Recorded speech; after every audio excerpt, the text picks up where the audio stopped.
हे दोस्तों नमस्कार। एक बार आप सबका फिर से बहुत बहुत स्वागत है आप सभी के अपने यूट्यूब चैनल डियर गुरुजी पर। हिंदी के एक और बहुत ही महत्वपूर्ण इंपॉर्टेंट प्रैक्टिस सेट में आप सभी का स्वागत है। सभी लोग वीडियो से जुड़ जाइए और जितने भी लोग यहाँ पर जुड़ रहे हैं, अगर आपको वीडियो पसंद आता है तो प्लीज़ वीडियो को लाइक किया करो। साथ ही साथ आप लोग हमारे इंस्टाग्राम से जुड़ सकते हैं, डियर गुरुजी सर्च करना, आपको हमारी प्रोफाइल मिल जाएगी। अदरवाइज मैंने लिंक जो है नीचे डिस्क्रिप्शन बॉक्स में दे दिया है, वहाँ पर क्लिक करके आप लोग हमसे जुड़ सकते हैं। और हमारे टेलीग्राम से आप लोग नहीं जुड़ रहे हैं, टेलीग्राम से भी जुड़ जाइए। वहाँ पर भी आपको जो इंपॉर्टेंट चीज़ें हैं, नोटिस है, नोटिफिकेशन है, इंपॉर्टेंट स्टडी मटेरियल है, वो आपको वहाँ पर प्रोवाइड किए जाएंगे। तो वहाँ पर एक बार जरूर जुड़ जाइए जा करके। तो चलिए स्टार्ट करते हैं आज की क्लास को। तो पहला क्वेश्चन देखिए आपसे यहाँ पर क्या कह रहा है, शासकीय पत्र के संदर्भ में कौन सा कथन यहाँ पर गलत है। शासकीय पत्र की बात हो रही है और आपको यहाँ पर बताना है, सोचना है कि इसका जो कौन सा कथन है गलत है। तो पहला ऑप्शन देखिए कह रहा है कि पत्र के सबसे ऊपर पत्र संख्या लिखते हैं। अब पहले ऑप्शन में कह रहा है पत्र के सबसे ऊपर पत्र संख्या लिखते हैं, तो ये जो कथन है बिल्कुल सही है, गलत कथन नहीं है। दूसरा कथन कह रहा है पत्र संख्या के ऊपर तिथि लिखी जाती है, तो ये वाला जो ऑप्शन दिया गया यहाँ पर बिल्कुल गलत दिया गया भाई। पत्र संख्या के ऊपर यहाँ पर तिथि नहीं लिखते हैं शासकीय पत्र के संदर्भ में अगर बात करते हैं, इसलिए ये ऑप्शन जो इसका बी है यहाँ पर गलत हो जाएगा। अगला देखिए क्या कह रहा है, यदि कोई पत्र सभी संबद्ध कार्यालयों को प्रेषित किया जाता है तो उसे क्या कहते हैं। तो याद रखिए दोस्तों, अधिकारियों द्वारा या अधिकारियों या उन सबको जो सूचना भेजने के लिए जो आधिकारिक पत्र लिखा जाता है, उन्हीं को हम लोग परिपत्र बोलते हैं। क्या बोलते हैं? परिपत्र बोलते हैं। तो ऑप्शन जो इसका डी है वो यहाँ पर बिल्कुल करेक्ट हो जाएगा। अगला देखिए आपसे यहाँ पर क्या कह रहा है, निम्नलिखित में से दीर्घ स्वर कौन सा है। अब देखिए 4 दीर्घ स्वर होते हैं, मैंने आपको ऑलरेडी बता रखे हैं। जिन स्वरों के उच्चारण में हर स्वरों से दुगना समय लगता है उन्हें दीर्घ स्वर कहते हैं। 4 स्वरी लघु स्वर होते हैं। दीर्घ स्वर में आपका बड़ा, बड़ी ई, बड़ा ऊ, ए ओ औ, ये सारे के सारे आपके दीर्घ स्वर में आते हैं। तो यहाँ पर ऑप्शन जो इसका ऑप्शन नंबर ए है वो यहाँ पर बिल्कुल करेक्ट हो जाएगा। अगला देखो आपसे यहाँ पर क्या कह रहा है, निम्न में से अंतःस्थ व्यंजन कौन सा है। अंतःस्थ व्यंजन की बात हो रही है। का है, चा है, टा है और या है। तो यहाँ पर अंतःस्थ में याद रखिएगा, अंतःस्थ भी आपके टोटल 4 होते हैं। अंतःकरण से उच्चारित होने वाले व्यंजनों को अंतःस्थ व्यंजन कहते हैं। या, रा, ला और वा, ये 4 आपके व्यंजन होते हैं अंतःस्थ। तो ऑप्शन नंबर जो इसका डी है वो यहाँ पर बिल्कुल करेक्ट हो जाएगा।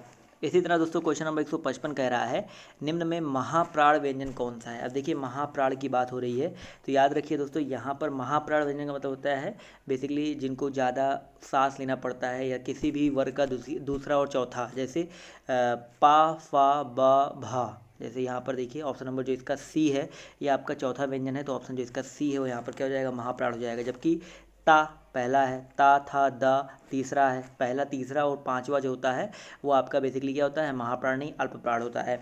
अगला देखो क्या कह रहा है, निम्न में अघोष वर्ण कौन सा है। अब अघोष वर्ण की बात करते हैं तो यहाँ पर पा है, बा है, घा है और गा है। तो इन सभी में अगर अघोष वर्ण की बात करते हैं तो कौन सा हो जाएगा। अघोष वर्ण भी मैं आपको ऑलरेडी बता रखा हूँ, ये सब चीज़ें मैं आपको ऑलरेडी बिल्कुल डिटेल में, बिल्कुल आपको शॉर्ट तरीके से मैं आपको समझा रखा हूँ। तो बिल्कुल आसान सा क्वेश्चन है, क्या हो जाएगा करेक्ट आंसर, पा। भाई अघोष वर्ण, जिन वर्ण के उच्चारण में नाद की जगह केवल श्वास का उपयोग होता है, वो आपके अघोष वर्ण होते हैं। टोटल 13 होते हैं। का, खा, चा, छा, मतलब पहला दूसरा भी इसे लेके चले हैं। का, खा, चा, छा, टा, ठा, ता, था, पा, फा, शा, सा, तीनों सा भी होते हैं। अगला देखो क्या कह रहा है कि निम्न में कंठ वर्ण कौन सा है। कंठ वर्ण जो कंठ से बोला जाता है, का वर्ग एक तो आपका आता है कंठ वर्ण में, लेकिन यहाँ पर सारे के सारे स्वर दिए गए हैं। तो स्वरों में याद रखिएगा जो आपका ई होता है और बड़ी ई होता है, ये आपके तालव्य के अंतर्गत आ जाते हैं। जो आपका ऊ होता है ये ओष्ठ्य के अंतर्गत आ जाता है। बचा के आपका आ, तो ये आपका कंठ वर्ण के अंतर्गत आएगा। क्लियर है, याद रखिएगा। अगला देखिए आपसे यहाँ पर क्या कह रहा है कि निम्नलिखित में रूढ़ शब्द कौन सा है। रूढ़ शब्द देखिए, दूध वाला, नाक, घुड़सवार और लंबोदर। तो यहाँ पर याद रखिएगा रूढ़ शब्द यहाँ पर नाक हो जाएगा। रूढ़ शब्द का मतलब होता है जिनके भागों, जिन शब्दों के अलग अलग सार्थक खंड नहीं किए जा सकते, वो आपके रूढ़ शब्द होते हैं। अगला देखो आपसे क्या कह रहा है, रत्नाकर का सही संधि विच्छेद क्या हो जाएगा। रत्नाकर आप सभी को पता होना चाहिए, ये बेसिकली आपका एक दीर्घ स्वर संधि का उदाहरण है।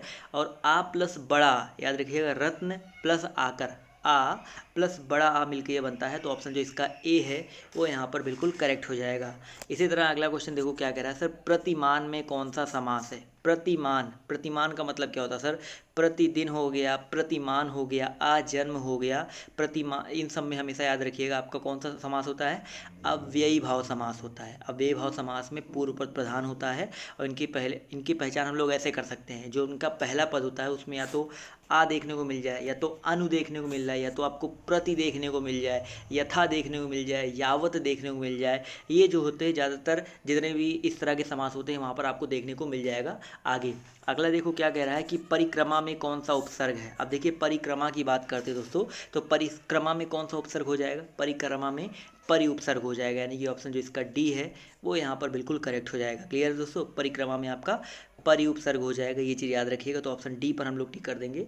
इसी तरह अगला क्वेश्चन देखो क्या कह रहा है, सर भलाई में कौन सा प्रत्यय है। अब देखिए भलाई की बात करते हैं तो बिल्कुल सिंपल सा क्वेश्चन है। भलाई में भला आपका उपसर्ग लगा है और प्रत्यय की बात करते हैं आपका आई प्रत्यय लगा हुआ है। ई मत कर दीजिएगा, भला प्लस आई मिलकर भलाई होता है। तो ऑप्शन जो इसका बी है वो यहाँ पर बिल्कुल करेक्ट हो जाएगा। अब तद्भव तत्सम का क्वेश्चन है जो कि आपके पेपर में जरूर आएगा, 2 से 4 क्वेश्चन, कभी मेरे टाइम पे तो 7-8 क्वेश्चन आ गया था। निम्न में कौन सा तत्सम है। अब यहाँ पर देखो आलस से दिया गया है तो ये तत्सम है क्योंकि इसका तद्भव आलस होता है। आम आपका तद्भव, इसका तत्सम आम्र होता है। आसरा आपका तद्भव है, इसका जो तत्सम होता है वो आश्रय होता है। आग जो है तद्भव है, तत्सम इसका अग्नि होता है। 64 नंबर क्वेश्चन देखिए कह रहा है निम्न में कौन सा शब्द जो है आपका तद्भव शब्द है। तो 64 में अगर हम बात करते हैं तद्भव शब्द की तो यहाँ पर चूड़, ज्ञान, छिद्र और छत में आपका चूड़ है, ज्ञान है, तो चूड़ जो है आपका एक तत्सम शब्द है क्योंकि इसका जो तद्भव होता है चूरन होता है। छिद्र भी आपका तत्सम है क्योंकि इसका जो तद्भव होता है छेद होता है। ज्ञान जो है आपका याद रखिएगा ज्ञान, और छत में बात करते हैं तो यहाँ पर जो ऑप्शन इसका डी दिया गया छत, ये आपका जो है तद्भव शब्द हो जाएगा। ठीक है, अगला क्वेश्चन देखिए आपसे क्या कह रहा है, निम्नलिखित में से कौन सा शब्द जो है आपका देशज शब्द है। आग, खिड़की, बच्चा और फूल। देशज शब्द का मतलब जो होता है अपने ही जो देश में या अलग अलग क्षेत्रों में जो भाषाएं अपने मन से ही बोल दी जाती हैं, ऐड कर ली जाती हैं, जैसे लोटा हो गया, थाली हो गया, कटोरी हो गया, गमछा हो गया, पगड़ी हो गया, खिचड़ी हो गया, खिड़की हो गया, ये सारे आपके देशज शब्द के अंतर्गत आते हैं। जैसे यहाँ पर खिड़की मैंने बोला ऑप्शन में ना, तो ऑप्शन जो इसका बी है वो यहाँ पर बिल्कुल करेक्ट हो जाएगा। इसी तरह क्वेश्चन नंबर आपका यहाँ पर 166 कह रहा है कि निम्न में विदेशी शब्द कौन सा है। अब देखिए यहाँ पर विदेशी शब्द की बात करते हैं तो जो अपने यहाँ के नहीं है, तो अमीर जो है अपना हिंदी का वर्ड नहीं है या इंडिया का वर्ड नहीं है। अमीर जो है यहाँ पर एक विदेशी शब्द है, तो ऑप्शन नंबर जो इसका बी है वो यहाँ पर बिल्कुल करेक्ट हो जाएगा। अब आपको कमेंट करके बताना है कि अमीर जो है कहाँ का है, बेसिकली पुर्तगाल का है, अरब का है, कहाँ का है, कहाँ का लैंग्वेज है, जैसे यूने, दुनिया, बहुत सारे ऐसे होते हैं। अगला देखो आपसे क्या कह रहा है कि निम्न में संज्ञा शब्द कौन सा है। संज्ञा शब्द यहाँ पर बताना है। संज्ञा शब्द सभी को पता है। देखो यहाँ पर गंगा, पुराना, मोटा और नीला में आराम से बता सकते हो। जो गंगा है वो आपका एक संज्ञा है, व्यक्तिवाचक संज्ञा है, जबकि नीला रंग बता रहा है यानी कि आपका एक गुणवाचक विशेषण हो जाएगा। पुराना बहुत पुराना है, ये भी आपका विशेषण हो जाएगा। मोटा भी आपका विशेषण हो जाएगा। इसी तरह अगला क्वेश्चन देखिए आपसे क्या कह रहा है, निम्न में सर्वनाम आपको बताना है। तो यहाँ पर देखिए ऑप्शन तो पहले ही लिख दिया गया है, तो याद रखिएगा यहाँ पर जो सी है कुछ आपके एक अनिश्चितवाचक सर्वनाम है, तो ऑप्शन जो इसका सी है वो यहाँ पर बिल्कुल करेक्ट हो जाएगा। अगला क्वेश्चन देखो आपसे क्या कह रहा है कि निम्न में विशेषण शब्द कौन सा है। अब विशेषण शब्द की यहाँ पर बात करते हैं, अभी मैंने आपको बताया विशेषण क्या होता है, जिससे किसी संज्ञा की विशेषता बताई जाती है जिस शब्द से, वो आपका विशेषण होता है। जैसे बुढ़ापा देखा जाए तो एक प्रकार से संज्ञा है भाववाचक, बूढ़ा से बना है बुढ़ापा, तो भाववाचक संज्ञा है। दौड़ की बात करते हैं तो जो दौड़ है ये भी एक प्रकार का मान सकते हो क्रिया है, दौड़ना। और क्रोध की बात करते हैं तो क्रोध जो है आपका एक प्रकार से क्या है, क्रोध और शांत में देखा जाए तो वह बहुत क्रोध है। क्रोध जो आपका विशेष से हो जाएगा, क्रोधित अगर देखा जाता तो ये आपका विशेषण होता है, लेकिन यहाँ पर शांत की बात करते हैं तो ये आपका विशेषण हो जाएगा। जैसे वह व्यक्ति बहुत शांत है यानी कि उससे विशेषता बताई जा सकती है, तो ऑप्शन जो इसका डी है वो यहाँ पर बिल्कुल करेक्ट हो जाएगा। अगला क्वेश्चन देखिए क्या कह रहा है, निम्न में प्रेरणार्थक क्रिया कौन सा है। अब देखिए प्रेरणार्थक क्रिया का मतलब क्या होता है, जो कोई क्रिया नॉर्मल रूप में होती है उसको प्रेरणा दे करके उससे कोई और काम, जैसे सुलना, जैसे सोना का सुलवाना हो जाएगा, पढ़ना का पढ़वाना हो जाएगा, जगना का जगाना हो जाएगा। तो यहाँ पर कितने लोग ऑप्शन बी सोच रहे थे, कमेंट करके बताइएगा जरूर। तो ऑप्शन जो इसका बी है वो यहाँ पर बिल्कुल करेक्ट हो जाएगा। इसी तरह क्वेश्चन नंबर 171 कह रहा है निम्नलिखित में से अवयव है, अवयव नहीं बेसिकली अव्यय पूछा जाना चाहिए था यहाँ पर।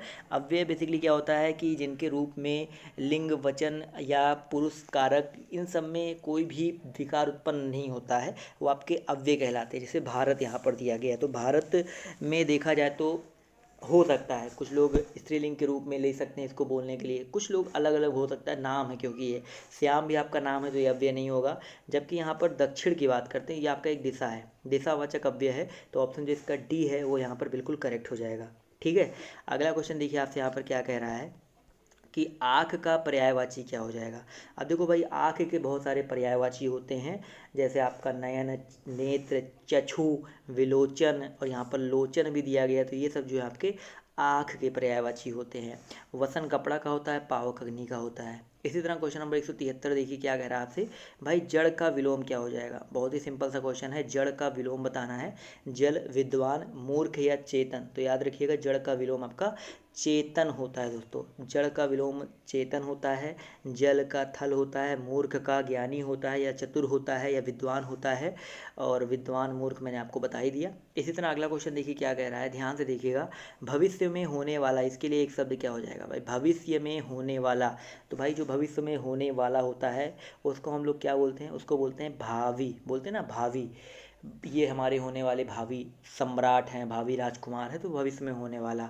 अगला देखिए आपसे क्या कह रहा है कि अनिल और अनल इस शब्द युग्म का सही अर्थ आपको बताना है। तो ये आपका होमवर्क है, 2 होमवर्क मैंने आपको दिया है। एक आपका मैंने पूछा था अमीर किस भाषा का शब्द है, एक आपका होमवर्क ये है 75 नंबर क्वेश्चन। इसका जवाब जो है आप लोग कॉमेंट करके जरूर दीजिएगा, ठीक है। इसके अलावा दोस्तों अगर आप लोग हमारे टेलीग्राम ग्रुप से जुड़ना चाहते हैं इसके पीडीएफ के लिए, तो आप लोग टेलीग्राम ग्रुप से ज़रूर जुड़ें। नीचे डिस्क्रिप्शन बॉक्स में लिंक जो है आपको मिल जाएगा। तो अभी के लिए बाय बाय, टेक केयर, जय हिंद, जय भारत।